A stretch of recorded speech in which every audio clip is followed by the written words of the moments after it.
yesterday. It was the day before yesterday. We had a chance to dive in and look at some of Martin Lewis's magic. That's right. Big Technicolor prediction ring, right? Yeah. But what we conveniently left off from that show is what I would say is his most famous creation of all time, which is called cardiographic. Now, if you don't know this trick, I got to tell you, it's going to nail you because it's awesome. And if you also don't know this trick, then you probably haven't seen a lot of magicians, because I think this is probably a trick that's in more magicians' act than just about any other. It's like the producing bowling ball, right? This is like one of those tricks that if you've seen a bunch of magic shows, you've seen this one like a bunch of times. This point is true. Right? It is the ultimate pack small, plays big. And incidentally, Adam, we can discuss this later, but don't you think it's odd that this is the most famous Martin Lewis trick? I do think it's odd because he's a clever fellow and he's got so many. Sidewalk Shuffle alone. But you know what I think I think this one just, I remember when this one came out, like I was a kid when this one launched. I remember seeing it in the magic magazines, and it just was different. It was so different from anything that had ever come before it that it was shocking and expensive. It was expensive. You know, I think this trick, it was your Waterloo. No. The other thing I think too is it's like a super commercial effect, and everyone's always looking for a good, selected card revelation. And this one's magical and it's mind blowing. It's really good. It's definitely got that look. Another thing that helps it along is David Copperfield did it on TV, right? That doesn't hurt. That's a pretty big commercial for a magic trick if you see David do it. To be fair, y'all, just as we watch this trick, keep in mind, right? Not only does it pack small, play big, Technicolor Prediction does that too. But this one, you can really see magic happening. And you see magic happening for what you can call an extended period of time. It's not just pop, right? It's not like setup, setup, setup. There it was, hope you didn't blink. It's like the magical moment, it lasts a good long while. So even if you're not attentive, you still get to see it. It's good. It's a very special trick. Let's jump in. Let's just watch it. What do you say? And see if you can find the yarn while you're watching. All right, here we go. Peggy, would you help me, Peggy? Sure. I'll just shuffle through the cards. You tell me when to stop, okay? You can sit down, Peggy. It's not a big pot. Now, take a look at the card, Peggy. Remember it. That's very important. You won't forget what it is. And show your guys out. Okay, that's good. And then just put it back inside. Oh, on top. Peggy, you are so helpful. Thank you so much. That makes my life a lot easier. Now, I'm no longer need the pack, Peggy, because I'm going to endeavor to look into your thoughts, see if I can't get an image of the card you're thinking of, and I'll draw a picture of it on a sketch pad I brought with me for that very purpose. Now, let's take a look. Ooh, whoa. New Sharpie. Wow. Now, concentrate, Peggy. Okay. You know what? This is better. I can see what I'm doing now. I'll let you in on a secret. When it comes to drawing pictures of cards that people are thinking of, pretty much everybody in this room can do this part. The hard part is filling it in. Now, Peggy, don't give me any clues. But, I'm rather hoping you selected a black card, because, quite honestly, I only have a black pen. So we're stuck with that. And as I do this drawing, I ask you to bear in mind that I am no Rembrandt. Then, of course, Rembrandt was no magician, so we're even on that score. And when I finish the drawing, as I say, you can have it. It'll be a souvenir for you to take home of the card that you're simply thinking of, the ace of clubs. Wrong. Wrong? Really? Not the card? Okay, but it's a nice drawing. Okay, that's because this is not the ace of clubs. This is the front of a pack of cards. Here is the rest of the pack in the background. Your card is the 14th from the top. Thank you so much. Okay, it's not much of a trick. I knew you wouldn't like it. I didn't think you wouldn't like it that much. Just out of interest, what was the card that you... two apart. The two apart? Oh man, I wasn't even warm, was I? I should probably not do mind reading, I'm no good. I should stick with what I know. And one of my favorite tricks is the rising card trick.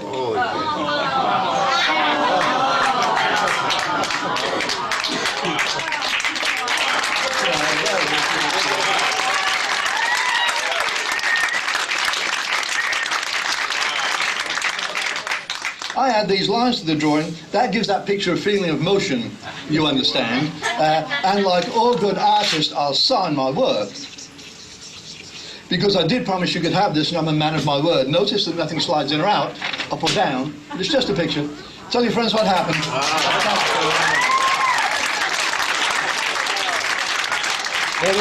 He leaves one person alive to tell the story. Right? I mean, such a great stand-up trick. It's awesome. So great on so Really many awesome. levels. I noticed something new that I hadn't noticed about it before, which because I haven't performed it, I've just seen it over and over again. And like a lot of tricks you see over and over again, you maybe stop watching it so carefully. But you know how he's doing that bit with name a black card and everything? There's really a conflation between a named card and a forced card there. That really, by the time the audience is watching a card floating out of the deck, there's no one who leaves there convinced, that card was selected from a pack rather than just thought of. You know what I mean? Yeah, and exactly. And I think that is one of the simplest things that you can do that extends that miracle that in their person's mind by having them select a card and then just a few minutes later go, and you're just thinking of a card. Right. And it's just so like powerful. And this conflates it even further, right? Yeah. I'm wondering if I could go off script just a moment because I remember the moment that I saw this for the first time, and that was when Copperfield did it. Alex, we don't have that clip, right? No. Okay.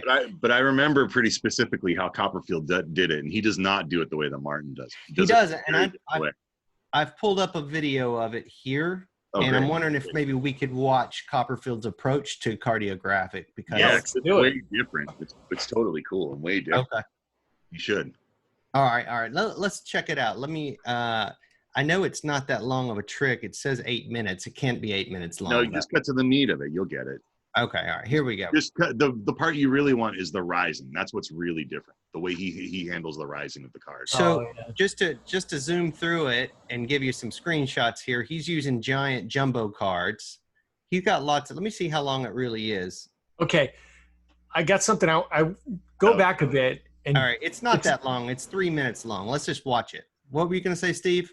Go ahead. It'll come up here, and then I'll say something about it. Okay. Cards here. Ellen, are all the cards different? Each and every card is a different card. Ellen, you have a free choice. Take your finger and touch a card and keep your finger there. You can stick with that one or change your mind, whatever you like. That's the one you want? Keep your finger there. I'm going to move it to the top very slowly. Is that fair? That's fair. Okay, good. Memorize it. Got it? Hug it tight, both hands. Good. She had a free choice of any of these cards. Ellen, I'm going to try to read your mind. Ellen, come close to me. A little bit closer. Even closer. Hey, it's my job. I'm going to stand with my back to you. Press up against me. Cheek to cheek. It's very important that I feel the vibrations. So, Ellen, take your right hand and put it on my leg. Press a little harder, Ellen. Some old school Copperfield here. I want you to make a mental picture of your card. I'm going to try to draw a picture of it on this pad, okay? But first, let's have some mind-reading music. I want to know what you're thinking. We're gonna totally get flagged for this song, so I'm gonna mute it. Yes, this material is from another time and another place. You almost can imagine. So far, so good. Not happening. Yeah, right? Yeah. Yep, exactly. You have to imagine the music's playing. Yeah. You can do. Look, they're dancing. I can imagine the music. I can feel the music. Feel the vibration. Tell me what's on your mind. I want to know. Yeah, that might do it though. You just do that enough, and that might get. Is he really? I mean, let's go, David. He's literally. He's filling time, dude. He's got to make it 4 minutes long. This girl is really, He's playing the brass band.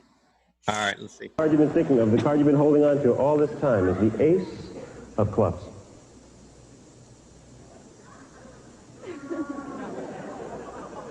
Oh, okay. Say yes. No, is it the ace? Ace. Are you serious? It's really not the ace of clubs? Really not. Really? Hello? It's a little creepy. Let me see. Can I see? And it felt so good dancing with you, too. This is the three of hearts. I'm only off by 2. Well, actually, this is really not the ace of clubs. It's actually the front card of an entire deck. No, really, look, all you have to do is draw some dimension. And there's 51 more cards here. He did a little different there. And Ellen, your card. I remember it there. because it comes out of the middle of the pack, doesn't it? Thank you very much. Let me see this for a second. Three of hearts. I see. Hold on to it just like this. Everybody, keep your eye on the picture. There you go. Keep that music again,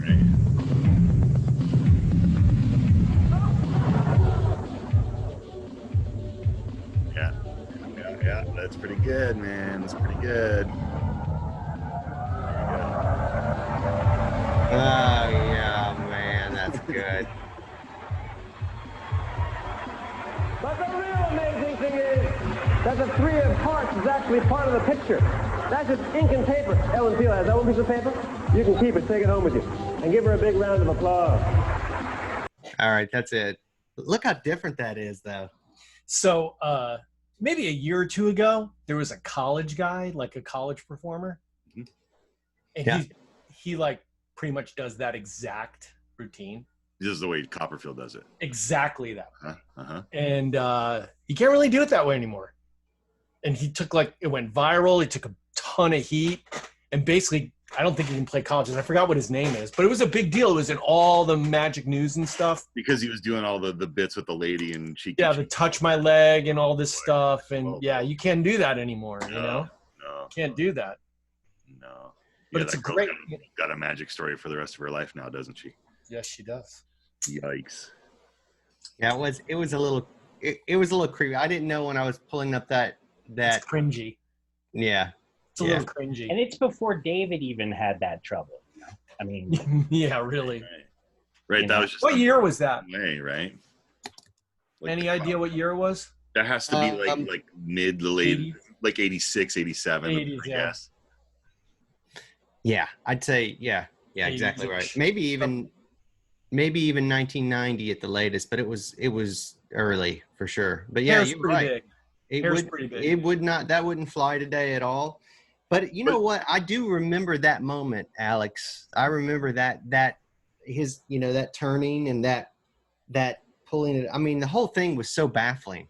It really was. That trick to me became like an introduction to magic and magicians, because when I first learned magic, I had a couple of books. I went to a couple of stores and I didn't know much about the magic community at large, or, the brotherhood or all that stuff, and I found out there was a magic club, and I went to the magic club, pardon me. And I went not knowing anybody there, just went and said, look, listen, I read a bunch of books. I love magic and I just heard about this. So I'm here for the first time. And everybody welcomed me. Everyone was really nice to me and really kind. And the guy did this trick and he did it well. I ended up becoming really good friends with the guy. He became a real dear friend of mine. But the way we were introduced to each other was I saw this, I went home, I didn't really talk to anyone afterwards in terms of like making any real connections. I did magic and that was it. But I came back to the next meeting and I saw that guy and I actually had a chance to talk with him, because I think he left right after that meeting when he did it. And I told him how much it affected me, because that trick, it's such a fooler, it hurt me bad. And this was the kind of kindness that I came to embrace in all of magic. And this was, this is just like a fractal of what that is. But I told the guy, look, I saw you do this trick with the sketch pad and the card rows out. He said, really? You like that trick? It's like, I have no idea how you did it. It fooled me so bad. It was just amazing. And I just want to say it was great magic and, great job. He's like, you really like that trick? Would you do that trick? I was like, I loved it. I would love to play with the idea. The guy showed up to the next meeting and he brought me an old Mum magazine from like the late 70s, early 80s. And it was Martin's write-up with all the illustrations and all the stuff. And he gave me the sketch pad and said, here you go, young man. You should learn to do that trick. I bet it would work out really well for you. And, you know, that was the beginning of me going to magic clubs. It was like really inspiring and really cool. That sounds a lot like Conjure Community, actually. It's the spirit that's in Conjure Community that I didn't feel in magic clubs. Like I stopped going to magic clubs because it wasn't like that after a while. You know, people were more self-centered and, you know, it's really, really wild. Really wild. That's a good story. Yeah. Yeah, yeah. Ooh, let's see. John Heinen, good man. John Heinen. Newell. Oh, I see your question in the Q&A. Yeah. We should talk music more. I didn't know you were a keyboard prodigy. So let me just say that we have one more clip that we should watch. It's a good one. It's Harry Anderson and Martin Lewis on the John Davidson show. Anybody remember that show? John Davidson. Now there was a good-looking man. He's a good-looking man. That's incredible. That is incredible. That's incredible. He's like the Jeff Nolte of TV. That's incredible. I used to love That's Incredible. That was one of my favorite shows on TV when I was a little kid. Really? Yeah, I loved all those stories. I thought they were neat. That's incredible. It's incredible. Yeah. Incredible. He had great hair. All right, I haven't seen it. I haven't seen this clip, Alex. What is this clip all about? So it looks like when it starts, well, first of all, Harry and Martin are good friends, right? They're both members of a little organization they put together called the Left-Handed League. And I think Harry became a little bit famous before his other brothers in the Left-Handed League, and he was sort of helping them to ride his bit of fame and get some for themselves. And I think that's what this is. Basically, Harry is on TV doing a comedy bit with his buddy Martin, and the joke goes a weird direction, and then we finish the clip with Martin actually doing what I think is one of his, again, I think cardiographic is what he's famous for, but I think that this is one of his tricks that, in my heart, I think this might be his best trick, the trick that he does in this clip.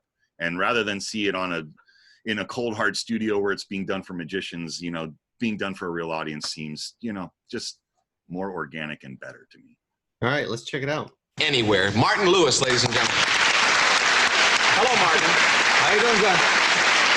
Now, I know we can't trust Harry, but you are really a dangerous character. What are you two wait a minute, up to? John, Why are you two standing there like that This is what together? I'm here today about. Now, a couple of weeks ago, you had Martin on, and you had Jack Klugman on. That's Martin right. did all that fancy shuffling, finger-flinging stuff. And hey, he dealt you all poker hands, and you all won and all. And this is like an equal time thing, because that was a lot of monkey hair, you know? I mean, people don't cheat like that in card games. And I challenged Martin. Cut it out, okay? Okay? Okay, I'm talking, okay? We're going to play a game, only it's going to be like you were really playing a card game, okay? All right, like you were really playing a card game. You shuffle the cards. You see, if Martin's playing cards, he doesn't get to shuffle all the time. So if he can't shuffle, he can't fix it. I don't shuffle that well. I play crazy eights and fish, you know. All right, okay. They are shuffled. You working with new fingers? These cards are shuffled. Okay, now give him a cut. But No, you guys don't get touch him. Don't touch him. Don't touch him. Don't touch him. What? You cut him up. You shuffle. You deal. I deal? You deal. How many cards? What are we doing? 5 cards. Poker. Play poker. So who's playing? It's 3. One? For 5 cards? Yeah. It's 5 cards. 5 cards each. Oh, I see. Oh, okay. 2, 3. Okay. 4, 5. Okay, now see, Martin didn't shuffle. Martin did deal. Martin can't cheat. See, because Martin isn't quick enough. Everybody look at their hands. Yes. Okay. You do something sneaky? Did he do something sneaky? No. He do something sneaky? No. He did? Okay, you two change hands. Trade hands. Trade hands. Oh. I'm being strict, but there's purpose here. Because I'm making sure Martin can't cheat, because when it's like this and the conditions are tight, then you can't cheat by that sleight of hand. Then you have to be clever, and that's why I brought this along. I made this last night. This is, show you what this is. I told you were going to cheat. What is that? This is a great device here. This is, I don't know what to call it yet. But see, it's this little card clinger here, see? And it hooks up to here, and then then it runs down here. Show you where. No. See, I got it all. Harry! You can see it's got a strap. See? But now in a card game, see, no, wait a minute. Is this okay? Of course it is okay. Are we still on the air? Am I on? I'm on my mark now, aren't I? Okay. What happens is, you go into the card game, and of course they don't see you drop your drawers because that's all under the table, see, because the table is up higher, see, and then what you do is, no, this is good, this is very good. Then, this was invented by a guy, the idea was developed by a guy named Swami Bacci, who was a magician who just had a head, he didn't have a body. And, but he was a good magician. He was a hell of a bowler, too. He was a great guy. Anyway, what you do is you got these cards, you see, and they're hidden, see? Now, you got to imagine that I got my coat on, see? I got my pants up, see? And then, what you do is you do this, see? You string this across. Now, where's those cards you dealt me? See, now, imagine I have my sleeve on, see? Then I just spread my knees, and look what happens. See, it comes shooting into my hand. And then I take... I got it. Okay, then, but see, this is very discreet. You got to work with this stuff. I just made this last night. You got to practice this stuff. Then, these cards end up shooting back up your sleeve, you see? And then, you go to the table and you got, see, I got a full house. See, that'd be about anything you got. I got a full house right there. What you got? What you got? I've got a royal flush, Harry. I got a royal flush in spades. Wait a minute. John, what did you get? What do you got? Another royal flush. Wait a damn minute here. Come on. Royal flush. I didn't say it's a royal This flush. took me all night, guys. How did you do that? This is squid line. You know what? You gotta go to a squid store to get this stuff. This is... I'll tell you what, John, I'll show him mine if you'll show him yours. This is not easy. I mean, I haven't even really worked this thing. Well, we have to show you, okay? We have a little thing here. See.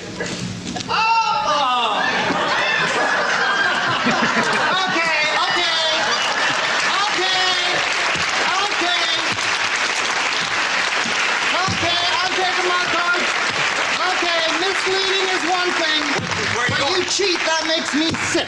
Where are you going? I've never been so insulted in my life. Harry, told me this. I just have to say, Harry Anderson was entertaining. He was entertaining. So much. I loved him so much. Oh no! All right. Sorry, I didn't mean to interrupt. All right. So there's more, right, Alex? Yeah. There's this is where Martin actually has his spot. This was the intro to Martin's spot. All right. Harry, please don't leave. Harry, come on. Harry, come on. Harry.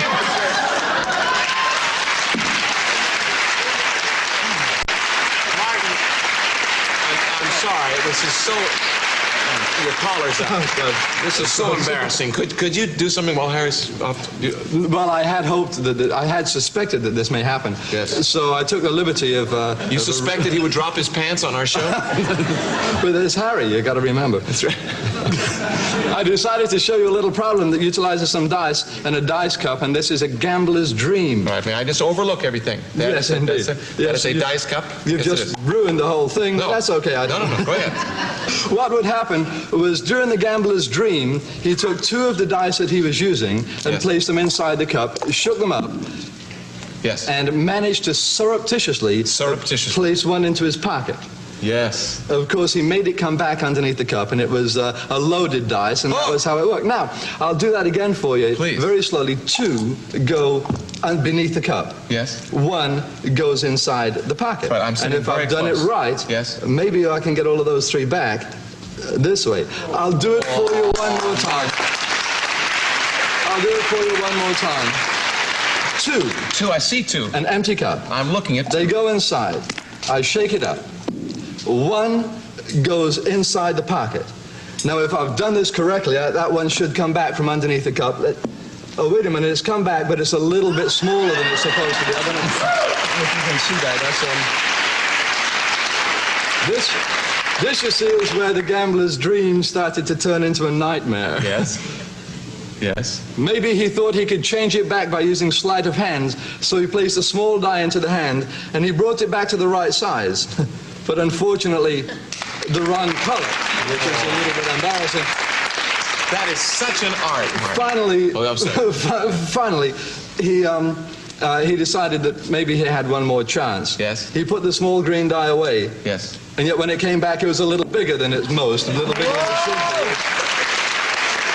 be. You know, John, this I can understand. Yes. What I don't understand is where these come from. Martin,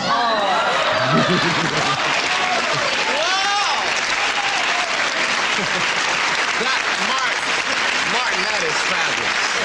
How did you do that? I was just kidding, guys. You got time for one more? Harry. This is very good. No, no, we don't have time. I practiced this. I was up late. Your fly is open. This is good. Harry Anderson, Martin Lewis, thank you so much. We'll break away.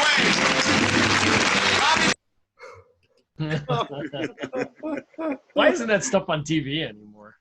I guess it is, but not on those shows. I've never seen that appearance, man. You know, it's funny to think about how big of a star Harry Anderson was. Like, the dude was a gigantic TV star in the '80s, Night Court, but Saturday Night Live. He was on what? Cheers. Cheers. Yeah, he started. I think that's what's really interesting is Harry created such a great character that they just put it on Cheers. You know. He came on for a walk-on, and it was so great. They just kept bringing him back, and I think that just really got him rolling. You know, made him a star. Personality that was just larger than life, right? Oh, he's so great. The camera couldn't even capture it. He was just so big, right? And some of those we should do a Harry Anderson thing sometime. Yeah, right. Yeah, there's plenty of good stuff there. There's no doubt. Yeah, we should definitely do that. Yeah, you know, Aaron got to hang out with Harry Anderson not too long before he passed. You worked yeah, that's right. You worked the stage with him. We were in Italy, and he wanted to go first, so I was waiting. We were backstage, and I was like, I had to ask for a picture. So he was gonna go first, and I was gonna follow him, and that was weird. And he was just he was super nice, and I just was like, look, dude, I'm backstage with you, and if I don't ask you to take a picture with me, I'm just like literally gonna regret it my whole life. You know, is that cool? He was like, it's totally cool. It's like in my phone. It's not in my phone. It was pretty great, you know. You know what else is pretty great, dude? Is that Harry came out and phoned it in, like really phoned it in, like didn't really give two craps about his performance. And then Aaron Fisher came out and brought the house down after him. Yeah, that was Harry's plan. He was just helping the young guy out. He mailed it in so you would slay. That was why. It wasn't that he wasn't, you know, really into it anymore.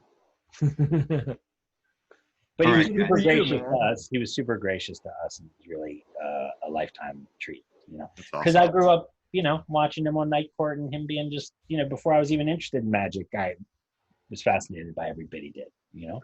Right. Lou Enton said that he got to see him lecture a short time before he passed. I didn't even know Harry lectured. Yeah, it was few and far between. Yeah, very few. Wow, that would have been a real treat. One of his favorite tricks that I do is mishmash card. That's a great piece, isn't it? That's so cool, man. I got like 2 or 3 of them. This guy is so much fun to read. Oh, it's right back there. It's a cool book, great. man. Yeah, I love it. I love Harry. I think he was just, you know, it was a gift that he actually decided to do magic, right? Because that guy probably could have decided to do anything. He probably could have been a singer or, you know, musician. But he decided to be into comedy. You know, comedy was where it hit for him, and magic. And that's, what a gift for us.